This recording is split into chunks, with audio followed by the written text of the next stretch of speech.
Hey guys, it's the Commander Casual here again, doing a deck tech video for another fairly, or at least I think, unique deck that I built, and it's a Radha Heir to Keld Voltron deck.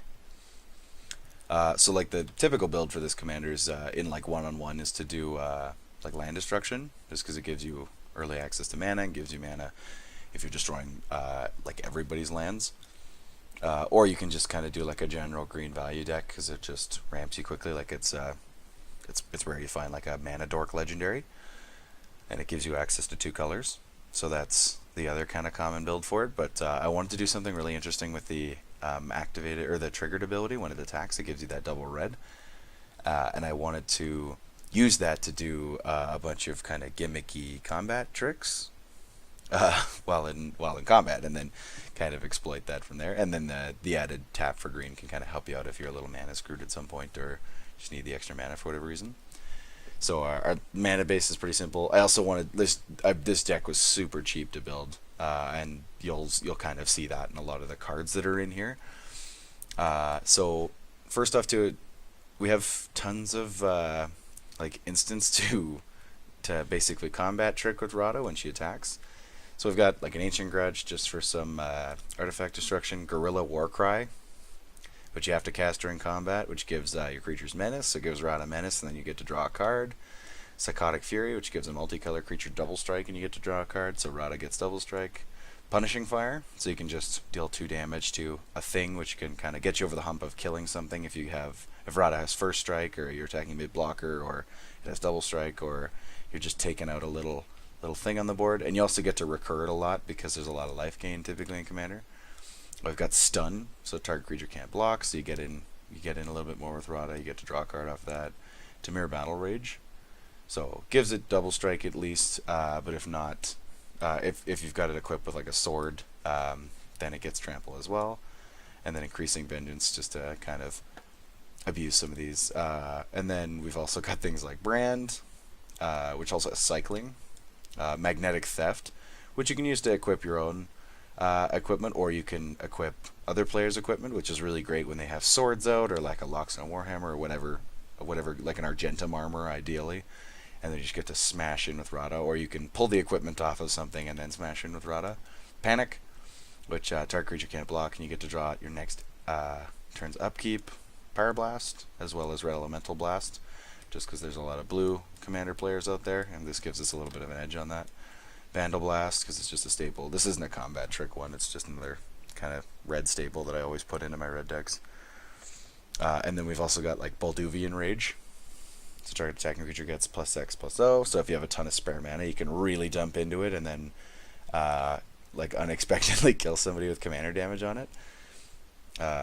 These again aren't a combat trick, but Insult and Injury help out with dealing extra damage and stuff.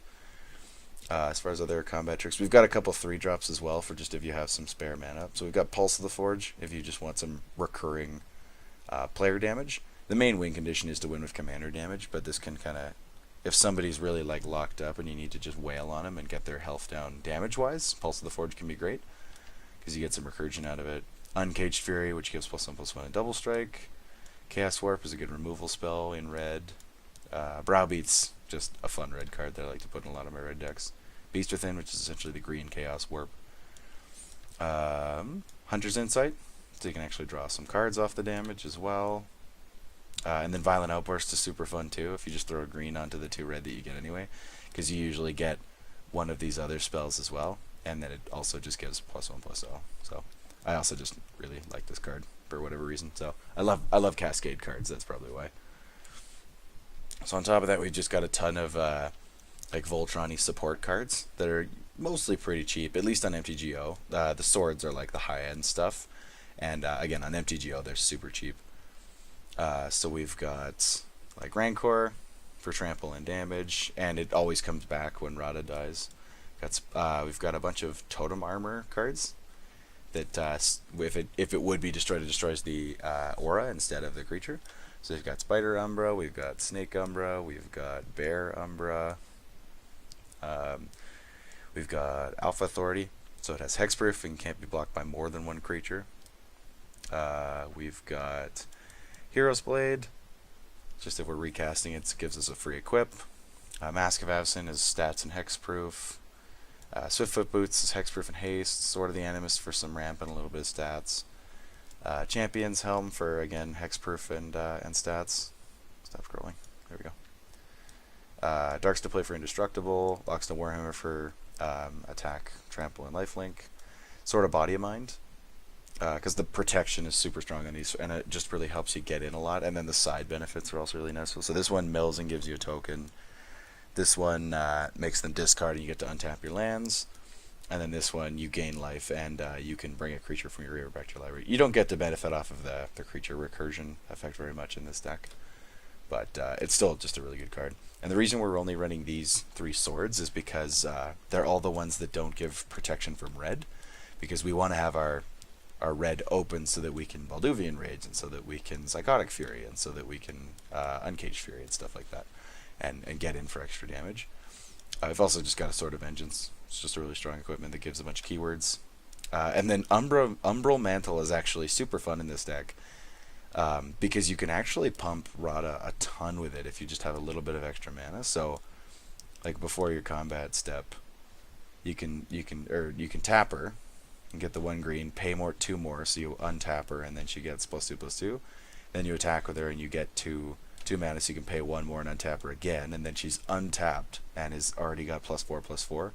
Then you can tap her again in combat, generate a green, and then pay 2 more into it. And so it basically just makes this 3 cost of untapping it a lot less, because you can benefit off of her attack trigger and also just tapping her for mana in the combat step. So I've actually pumped the crap out of Radha with Umbral Mantle and won games with it before. Mizzix Mastery, just so that you can, if it's later in the game, you can recast all of these cards. And a lot of them I intended to draw cards, so that you'll get a little bit of card draw, and you can basically make their entire board unable to block Radha, so you can get in. Nylea, because the trample is great, and you can also use the extra, you can use the mana from her as a sync for Nylea's ability, so you can pump her up as well. We already went off the Umbra. Harmonize, just because card draw is good. Slice and Twain's another instant, so you basically just take the 2 neutral off that, because you can pay the red with that, and then just pay double green, so you can remove stuff and draw a card. Dead and Gone are just fun little cards you can work into combat tricks and stuff. And then we've just got some mana rocks in Hedron Archive, and I think we have a Mind Stone, yeah, and Groll Signets, and stuff like that. Solemn, because it's a staple. Seer Sundial, just to draw some extra cards. Xenagos, because we can pump Radha and give it haste. Creeping Renaissance, in case our artifacts get wiped, or whatever else. Acidic Slime, and Reclamation Sage, just for some artifact enchantment removal and blockers. Far-Haven Elf, because it's a blocker, and it also ramps for us.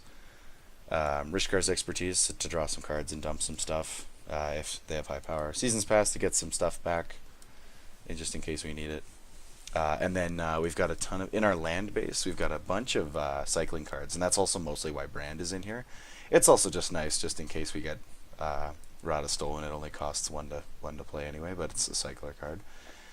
And the cyclers are all in there to benefit off of Radha's ability if we don't want to pump, or if we don't have pumps when we're actually attacking with Radha. So we've got Blasted Landscape, we have Brand, Desert of the Fervent, Desert of the Indomitable, Forgotten Cave, we have Sheltered Thickets, Slippery Karst, Smoldering Crater, Tranquil Thicket. That's pretty much all of our cyclers. And then just to keep Radha alive, we've also got Yavimaya Hollow, so it lets us regenerate them so they don't get destroyed. Temple of the False God for some mana, Temple of Ben for fixing and scrying is nice. Rogue's Passage, just to get in a little bit more. You can use the 2 mana from Radha to sink into Rogue's Passage, so you don't have to pay the full 4 for it, which is nice. Exotic Orchard, again for fixing. Command Tower is obviously a staple, and that's pretty much the gist of the deck. It's not ridiculously powerful. It's super fun to play though, and it's really unique, which is what I like. And you don't see a lot of combat trickery, at least not little combat trickery, I think, in Commander. And playing a lot of these goofy spells like Guerrilla Warcry and Panic and Stun and stuff like that are actually a lot of fun. It's kind of goofy, but at least I think it's a lot of fun. So I really like this. And Balduvian Rage is just a hilarious card. And seeing like people losing to Balduvian Rage just makes them burst out in laughter because they just can't believe it. I was just thinking of two cards that I'm probably going to add to this deck. Is Runes of the Deus. So it's from like the Lorwyn cycle. They have one of these for each 2-color pair, I believe. So if it's red, it gets double strike and +1/+1, and if it's green, it gets +1/+1 and trample. So Radha will get +2/+2 double strike and trample, which is pretty darn good for 5 mana. And then Wrecking Ogre. So we can actually use this card like a combat trick, or like a spare Voltron-y card, I guess, but that's unlikely. But yeah, you pay 5, and you can essentially use this creature like an instant. And you can give a creature +3/+3 to double strike. So even if Radha didn't have anything else, it'd be a 5/5 double striker, which is pretty big. So, because that's, if it goes unblocked, that's 10 commander damage. And we want as much double strike as possible because we've got the swords. And if double strike makes the swords abilities double trigger because they're combat based damage. So like if any of the first strike damage essentially gets through. Like if they block but you have trample and a little bit goes over, then you get a trigger, and then the regular damage goes through afterwards and you get another trigger. And that's what we want to try and abuse as much as possible. Anyway, that's the deck. It's very intentionally running a ton of basics. These cycling lands are in here mostly just to be cycled so that you can thin through your deck pretty quickly. It's a pretty low cost curve, especially for a commander deck. It really kind of rounds out at the 3 and 2 drops. And then there's a few 4, a few 5, there's 3 6 drops, and that's if you include Insult and Injury. And then the only thing that could be above that is the Balduvian Rage, and that's just because it's a sync, right? It's an X spell. So anyway, that's the deck. It's super fun. It's not ridiculously powerful. I have won games with it though, just because people kind of take it easy on you, and then you suddenly dump a bunch of this combat trick stuff and smash them for a ridiculous amount of damage, or you attack and you Magnetic Theft their Argentum Armor or one of their swords, and then you Balduvian Rage with all your untapped mana, and then you smash them for an absolute crap ton. So it's super fun to play. Again, I like trying to keep unique decks going and not just net deck stuff. So yeah, I hope you enjoyed it, guys, and this has been the Commander Casual. Have a good one.